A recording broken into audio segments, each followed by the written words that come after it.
उस शक राजा ने हिमालय पर्वत पर यीशु मसीह का दर्शन किया। कब की बात है? यीशु मसीह के संसार में आने से 2500 साल पहले की बात है।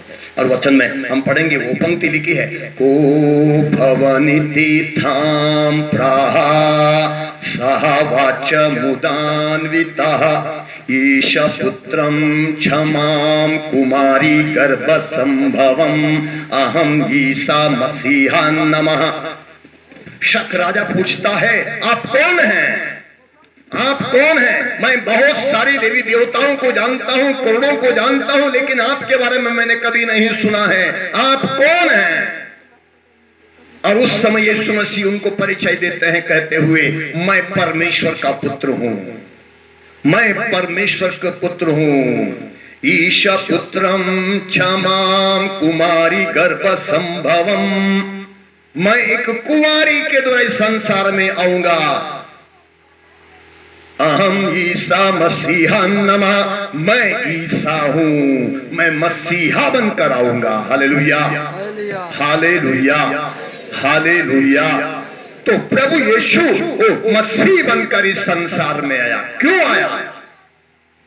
क्यों आया? आने का उद्देश्य बचाने के लिए, शैतान के कार्य समाप्त करने के लिए। शैतान ने जो बिगाड़ा है उसे बनाने के लिए। प्रभु यीशु कोई धर्म बनाने नहीं आए।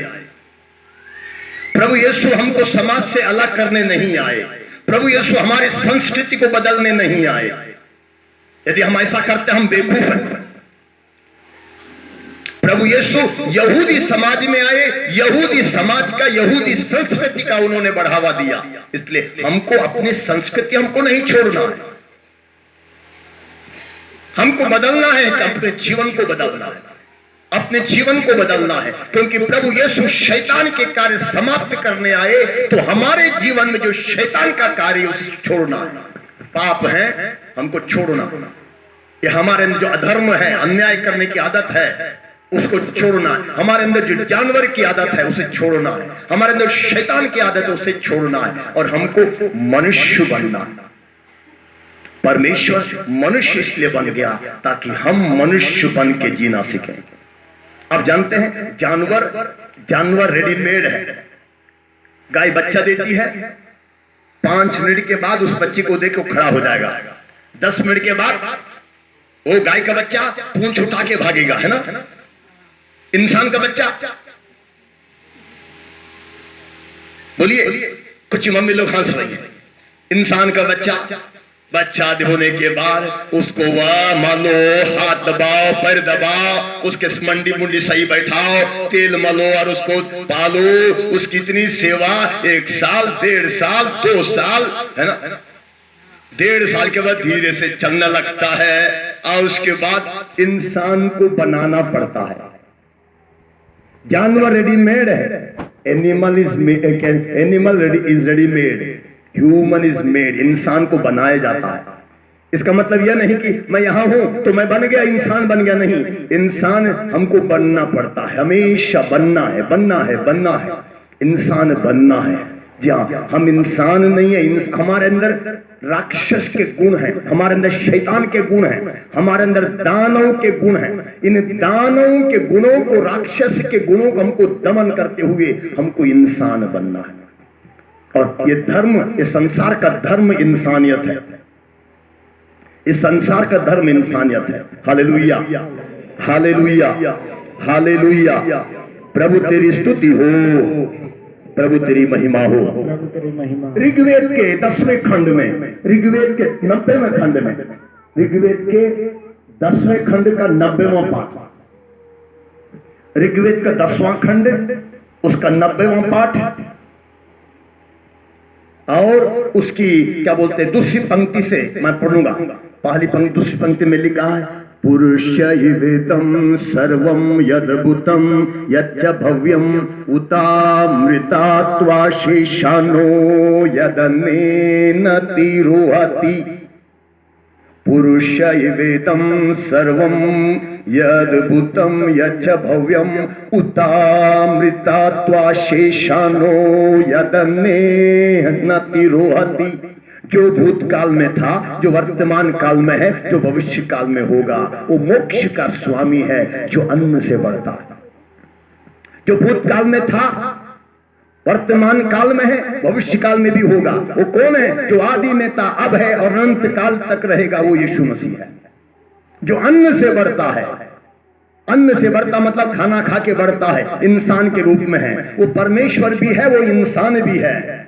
100% परमेश्वर, 100% इंसान। वो यीशु मसीह है जो मनुष्य रूप में संसार में आए। आगे लिखा है, तम यज्ञम वैरिषि प्रोक्षान पुरुष जातमग्रतः देना देवा अयजंत ऋश्चयश्चये। लिखा है, तम यज्ञम वैरिषि प्रोक्षान पुरुष जातमग्रतः देना देवा अयजंत साध्य ऋश्चयश्चये। उस प्रथम उत्पन्न हुए विराट पुरुष को, यज्ञ पुरुष को यहाँ के क्या बोलते हैं, देव साध्य और ऋषि मुनियों ने क्या किया? बांध कर बलि चढ़ाया, बांध कर बलि चढ़ाया। उस विराट पुरुष को जो अन्न क्या बोल खा के बढ़ा, जो आदि में था, भूतकाल में था, वर्तमान काल में, भविष्य काल में होगा। उस पुरुष को यहाँ के ऋषि मुनियों ने और देव साध्यों ने क्या किया? बांध कर बलि चढ़ाया। और लिखा, देव यज्ञम तन्वाना व बंधन पुरुष पशुम। देव यज्ञम तन्वाना व बंधन पुरुष पशुम। उस पुरुष को पशु के रूप में बांधे थे लकड़ी पर। देव यज्ञम तन्वाना व बंधन पुरुष पशुमुम। उस पुरुष को कैसे बांधे थे? पशु के रूप में बांधे थे लकड़ी पर, पशु के रूप में बांधे थे। पशु की तरह प्रभु यीशु को पशु की तरह बांधे थे, जानवर की तरह बांधे थे। जानवर की तरह उनको तकलीफ दिया गया, जानवर की तरह उनको मारा गया, जानवर की तरह उनको क्रूस पर टांग दिया गया। और प्रभु यीशु उस क्रूस पर टंग कर मर गए।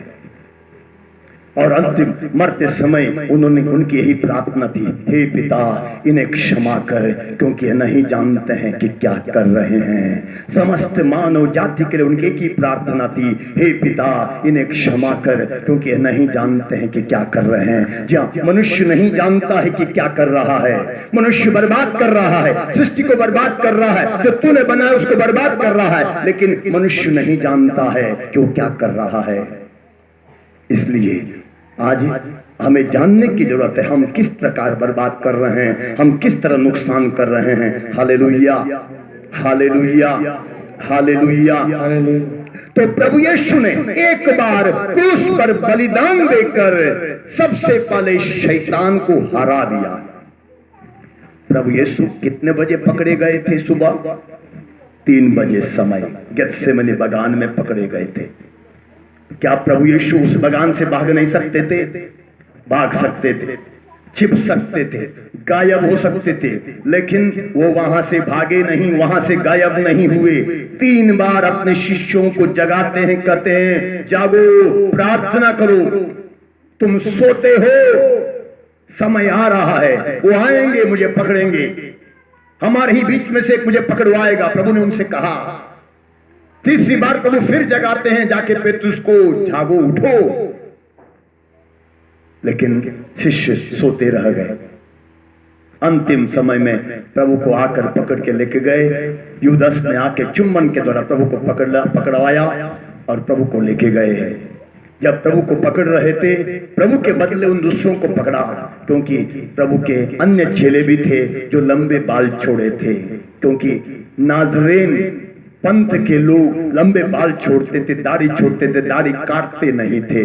प्रभु यीशु के समान उनके चेलों में से कई चेलों ने लंबे बाल छोड़ दिए थे, और जब लंबे बाल छोड़ दिए थे, एक दूसरे का चेहरा पता नहीं चलता था। इसलिए उनको प्रभु यीशु को पहचानना आसान नहीं था। इसलिए प्रभु ने उनसे कहा, जब दूसरों को पकड़े, प्रभु ने कहा, किसे ढूंढते हो? उन्होंने कहा, ईसा नाज़री को। यदि तुम मुझे ढूंढते हो, उन्हें जाने दो। यदि तुम मुझे ढूंढते, उन्हें जाने दो। प्रभु ने उन्हें जाने दो। प्रभु ने अपने आप उनके हवाले कर